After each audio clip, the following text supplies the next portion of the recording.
What's good? It's your boy JayThat'sMe. Smackdown was total filler. The only good thing on the show that occurred was the open challenge between Ijla Dragunov and Nathan Fraser. That was great. Everything else on the show was just missable and a waste of time.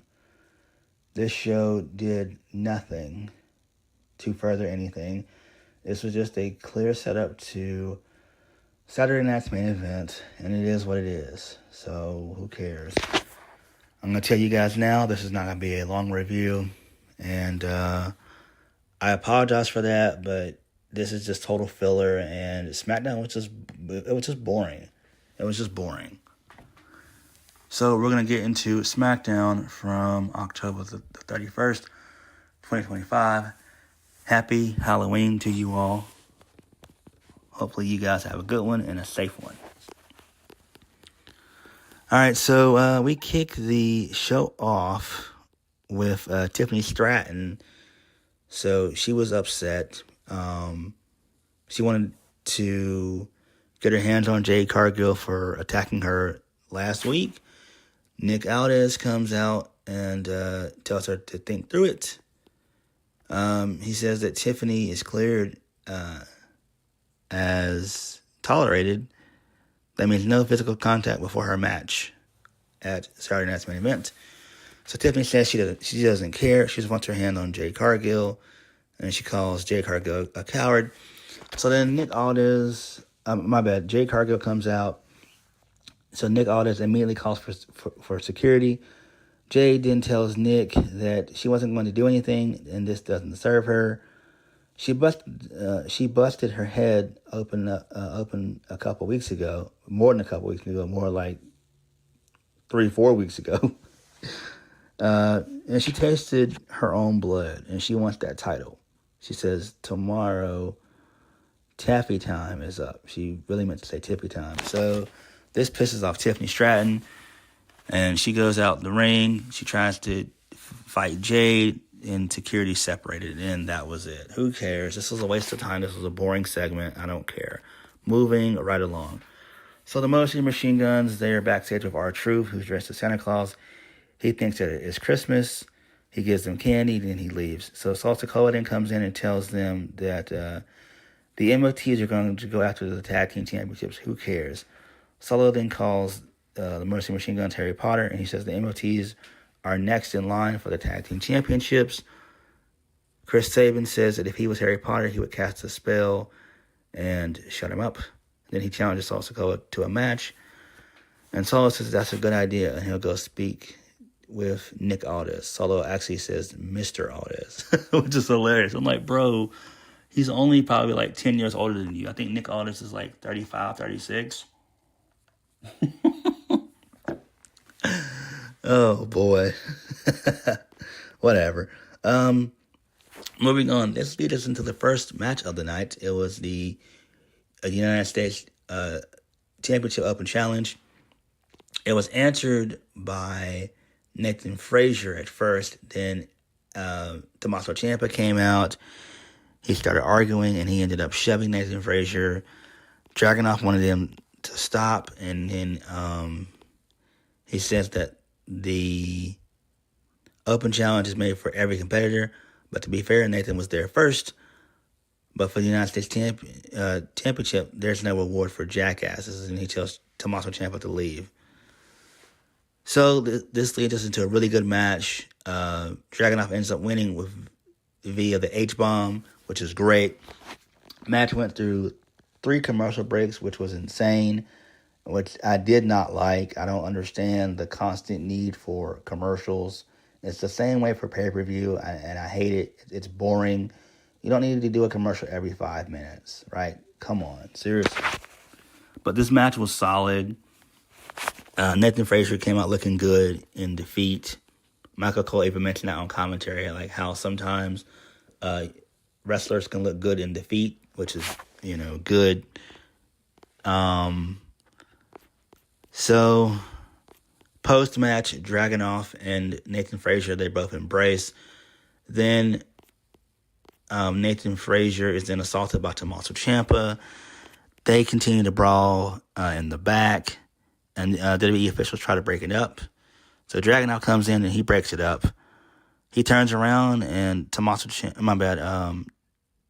Tonga is holding the U.S. Championship, and then he gives the title to Dragunov and walks away. Please no. Please no.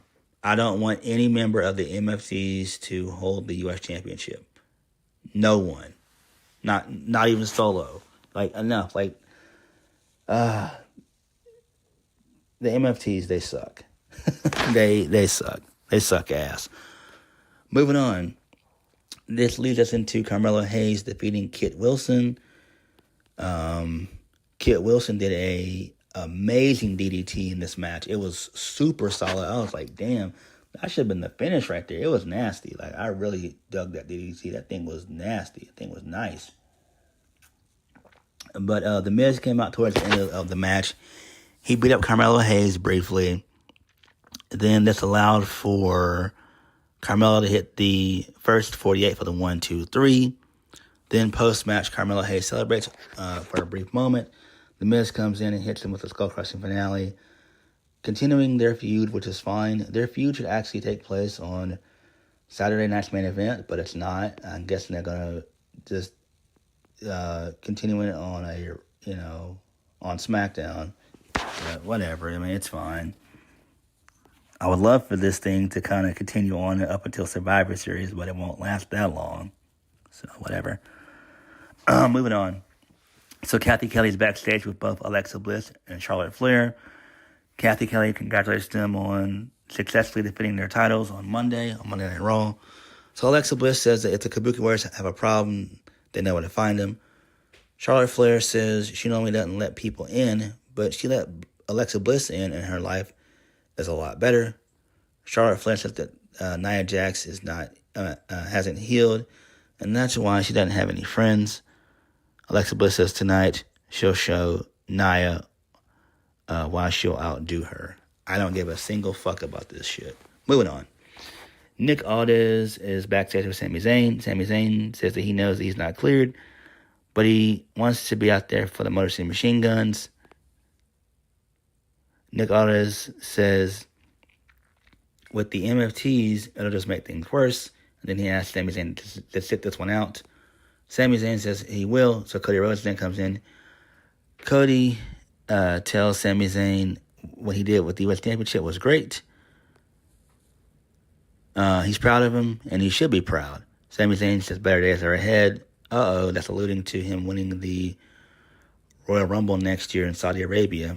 So, yeah.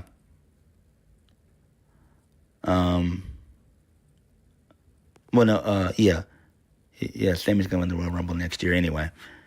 The Rumble's not going to be in Saudi. It's WrestleMania.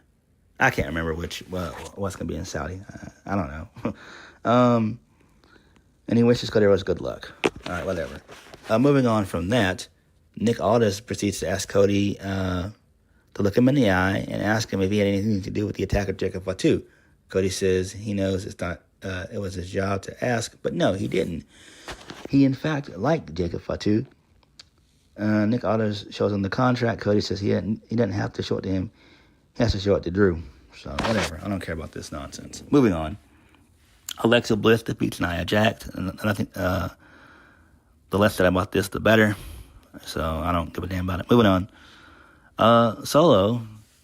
We go backstage, and Solo is with the MFTs again. He sees Rey Fenix, and he asks him what he wants. He asks Rey if he wants a fight, and Rey tells him he doesn't want to fight him. He wants to actually fight Tala Tonga, a.k.a. Hikuleo. He says last week Hikuleo got his hands on him, and Solo says they'll have a match next week. Then Rey then slaps the shit out of Tala Tonga, which is hilarious. That was good there. So, moving on from that. Damian Priest has a vignette. He says he doesn't hate all of Aleister Black's sneak attacks, and the fact that he uses his wife or that he set his face on fire. For some reason, his existence is personal to Aleister Black, but it's now personal to him too. He tells him that he knows what's coming, but Aleister Black doesn't know when or how because he knows why. He says Aleister Black will spread his poison, but now he'll feel his venom. I have no idea what that really means. I'm guessing they're going to add Lola Bison to the story, which is fine, I guess. But this Aleister Black, Damian Priest feud should have been over once Aleister won the last man standing match. There's no need to continue this feud. This feud should be in the rearview mirror for both guys. And both guys should be doing bigger and better things. I actually wouldn't mind having Damian Priest answer one of Dragunov's open challenges. I think that would be, pretty decent for him to do. So, yeah, there's that. Moving on. And then, you could put Aleister higher up on the card. Maybe you have him feud with Cody throughout the winter. I think that would be smart to have him feud out. I think Aleister Black should be Cody Rhodes' next opponent after he beats Drew McIntyre at Saturday Night's Main Event, because that's inevitable. So that's what they should do. Moving on. Nick Aldis is backstage with Tiffany Stratton, and he tells her that she's not 100% fit. So Kiana James and Julia, they show up. Kiana James tells her that she should have taken her advice and joined them. Tiffany tells her that she'll find the Tiffany time to kick her ass, and then she walks away. So Chelsea Green and Alba Fire, they show up. Chelsea Green says she wants a match. Nick Aldis says that's not how it works. Julia says that's fine. If Chelsea thinks she's the better champion, she can prove it. Nick Aldis says they'll have a match next week. So then Chelsea Green and Alba Fire, they turn around and they see Nikki Cross, and then they bounce out. They get scared. I don't give a damn about this. Moving on. So the MFTs, they defeat the Motor City Machine Guns. Who cares? Post-match, Rey Fenix, Shinsuke Nakamura, they come out to try to help out the Motor City Machine Guns, but to no avail. They get their asses kicked and beat down, so whatever. Moving on from that, Nick Aldis is in the back. In comes Drew McIntyre. Drew tells Nick Aldis that everything he went... that he went through the contract. Everything is good. He's got no issues. Nick Aldis looks unsure, and Drew tells Nick Aldis that he has a very, very stressful job, and he has to learn how to relax. All right. Moving on from that. The closing segment of the evening was the contract signing between Cody Rhodes and Drew McIntyre. Cody signs the contract. Drew doesn't. He rambles on about what if Cody gets DQ'd and what if he gets counted out or whatever and all that. So he refuses to sign it. He walks out. Cody wants Drew to come back. Drew does come back. He ends up signing the contract.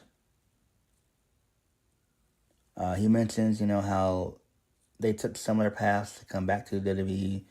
Cody mentions that Drew got fired, and when Cody got fed up, he just left. And then Drew made fun of Cody's suit, saying that he should be trick-or-treating with his daughters, and this pissed off Cody. And the two of them had a little fight for a brief moment. Then Drew got the upper hand. He Claymore Cody, separated with the title, and that was the show. So Smackdown was boring as per usual. The only good thing on the show was the U.S. Open Challenge involving Dragunov and Nathan Fraser. I thought that was good. I'm not interested in the Drew McIntyre, Cody Rhodes stuff. That's boring to me. I don't care about the Damian Priest, Aleister Black stuff. That doesn't need to happen, really. That feud should have been squashed, and both guys should be looking to do something new and fresh. I don't care about anything that the MFTs are doing. I'm not even really invested in the whole Jade Cargill, Tiffany Stratton stuff. It's just that Tiffany Stratton needs to lose at Saturday Night's Main Event. But it is what it is. But what did you guys think of SmackDown? Hope you guys have a happy Halloween and stay safe. Like, comment, subscribe.